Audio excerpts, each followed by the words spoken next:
My name is Asfeldt. I'm from Athabasca, Alberta. I'm a student here at Augustana. And I'm Alison Bortolon. I'm from Thunder Bay, Ontario, and a recent grad of Augustana.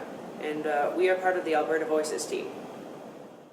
Last fall I did a little bit of undergraduate research on the hydrological impacts of hydraulic fracturing. At that point I really didn't know much about even the oil and gas industry in general. My exposure was limited to the media, and certainly it appeared controversial, but my understanding was not much more than he said this and she said that, and I was quite curious to find out for myself what all of this meant. So through my research I discovered quite quickly actually that it's not as straightforward as the oil and gas industry or the government is saying it is. And after writing my paper and summarizing the potential impacts and the proven impacts in North America in particular, it became clear to me that it was actually quite a serious issue for Alberta.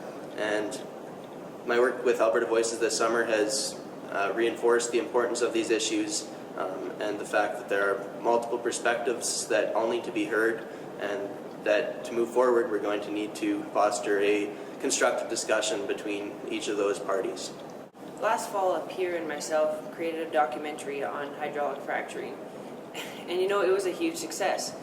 And out of this we realized that documentaries are a very engaging way to inform people about issues that are going on, and this sort of twigged an idea in our head about the AlbertaVoices Project and using films to inform the general population. The mission of this project is to empower the voices of Albertans and landowners. The reason for this is that while government and industry bodies are quite capable of sharing their messages, landowners' voices are often not heard. By doing these interviews and sharing their stories online, we hope to balance the discussion and better inform the public so that as we make these important decisions going forward, they are informed and we can hope for a sustainable oil and gas industry in the province. We wanted to empower landowners by providing them the tools so that their voices could be heard.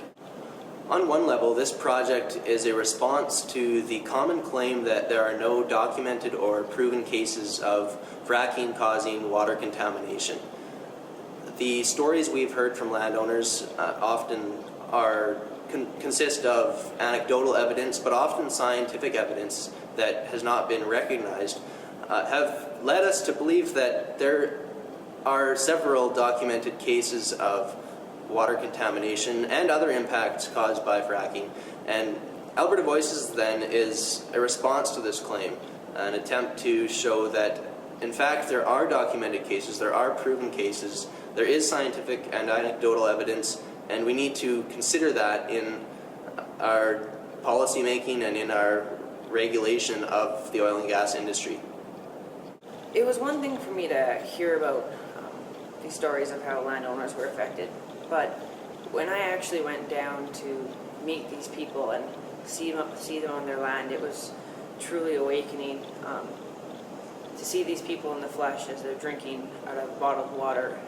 They take us down to part of their land which is no longer able to perform its function,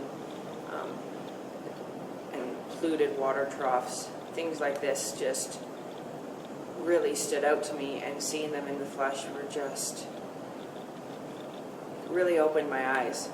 And I think that's what's really valuable here in sharing these stories, is that we're all humans at the end of the day, and yes, there's science, yes, there's law, but underneath it, this is absolutely something that connects each and every one of us, and each human story absolutely has value. It's been really important to approach these issues with hope. In the case of several of the stories we've heard this summer, there has been very little progress, and hope has been difficult to see sometimes, but the one most striking place that we have found it is in the very people themselves who have been most impacted by development. They have made sacrifices, and they've chosen to stand up under sometimes great pressures, but even after sometimes years and years of reviews and investigations and court proceedings, they continue to stand up and hope in some way or another that the issues will be resolved and that the oil and gas development in Alberta can be done more sustainably and safely.